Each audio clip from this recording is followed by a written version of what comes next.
Eerie, suspenseful music begins, softly at first, then builds. The tomb of a king was opened, and death followed every man who touched it.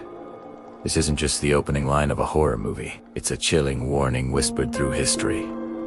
A tale of a pharaoh's revenge from beyond the grave. We're about to journey back to the sun-scorched sands of Egypt to uncover the terrifying truth behind the legendary curse of what really happened to the men who dared to disturb his eternal rest. Stick with me, because the story you think you know is only the beginning. Music shifts to a more adventurous, yet still ominous tone. The year is 1922. The place, Egypt's Valley of the Kings. 4 years, British archaeologist Howard Carter had been tirelessly searching, digging under the relentless sun, fueled by a singular obsession: to find the lost tomb of the boy king. The world of archaeology had all but given up, believing everything the valley had to offer had already been discovered. But Carter refused to be deterred. His wealthy benefactor, Lord Carnarvon, was on the verge of pulling his funding, giving Carter one final season to make a discovery. And then, on November 4th, it happened. A worker uncovered a single step, hidden beneath the rubble of an ancient hut. Then another, and another, leading down into the darkness. Carter knew, in his bones, that this was it. A sent a now famous telegram to Carnarvon. At last had made wonderful discovery in Bali, a magnificent tomb with seals intact. When Carnarvon arrived weeks later, Carter made a tiny breach in the upper corner of the tomb's doorway. He held up a candle, peering into the void. Carnarvon, impatient, asked, "Can you see anything?" Carter, his voice trembling with awe, replied with the immortal words, "Yes, wonderful things." Inside, they found a treasure trove. Beyond imagination, golden chariots, jeweled chests, statues, and thrones, all untouched for over 3,000 years. But amidst the glitter of gold, they also found a warning. An inscription, said to be etched on a clay tablet at the entrance, declared, "Death shall come on swift wings to him who disturbs the peace of the king." For Carter and his team, flushed with the greatest archaeological discovery of all time, these were likely just the dramatic words of a long-dead civilization. They had no idea they were about to become the main characters in a real-life horror story. Music becomes more dramatic and suspenseful. The world celebrated their discovery. But the celebration was short. The curse, it seemed, was not content to remain a mere inscription. It began with the man who paid for it all, Lord Carnarvon. Just a few months after the tomb was opened, in early 1923, Carnarvon was bitten by a mosquito on his cheek while in Cairo.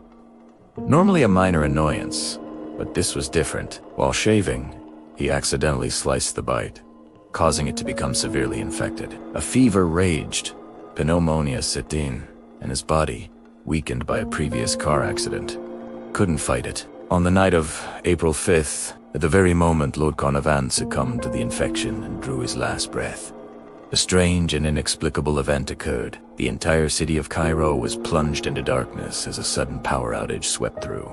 The coincidence was unnerving, but the story gets even stranger. At that exact same moment, hundreds of miles away at his ancestral home in England, Carnarvon's beloved terrier, Susie, who had been perfectly healthy, suddenly let out a mournful howl and dropped dead.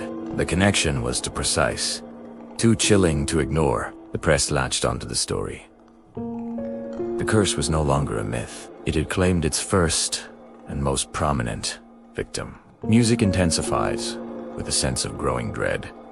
Carnarvon's death opened the floodgates. The world watched in morbid fascination as one by one, others connected to the tomb began to meet untimely ends. George J. Gould, a wealthy American financier and friend of Carnarvon, visited the tomb shortly after it was opened. Within months, he caught a cold, which rapidly developed into pneumonia, and he died. The official cause of death was mundane, but the timing was suspicious. Then there was Aubrey Herbert, Lord Carnarvon's half-brother, who was present when the tomb was unsealed. He died from blood poisoning just 5 months after Carnarvon. Another visitor, Prince Ali Kamel, Farmi Bey of Egypt, was shot and killed by his wife in a London hotel in 1923. Sir Archibald Douglas Reed, The radiologist who x-rayed Tutankhamun's mummy before it was moved died a year later from a mysterious illness. Arthur Mace, a member of Carter's excavation team who helped open the burial chamber itself,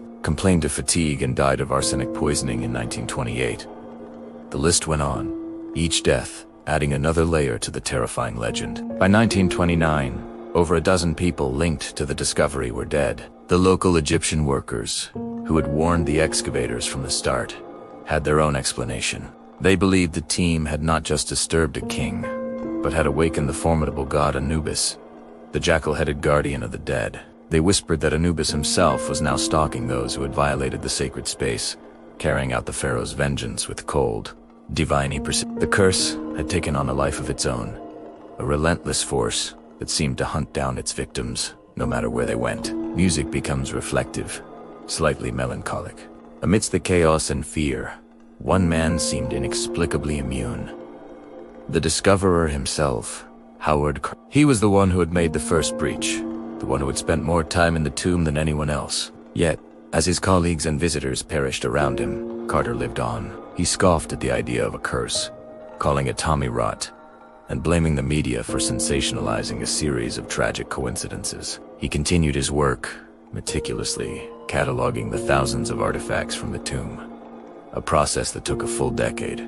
Carter eventually retired and lived to the age of 64, dying of lymphoma in 1939, a full 17 years after he first peered into that dusty chamber. For skeptics, his long life was the ultimate proof that the curse was pure fantasy. But for believers, it was the ultimate irony. Perhaps, they argued, the pharaoh had reserved a special fate for the man who disturbed him most. Carter's final years were not filled with glory, but with relative obscurity and arguments over the ownership of the artifacts. His own tombstone in London bears a poignant inscription, taken from an ancient Egyptian artifact. May your spirit live. May you spend millions of years, you who love Thebes, sitting with your face to the north wind, your eyes beholding happiness. A wish for a peaceful afterlife, perhaps the very thing he had denied King Tut.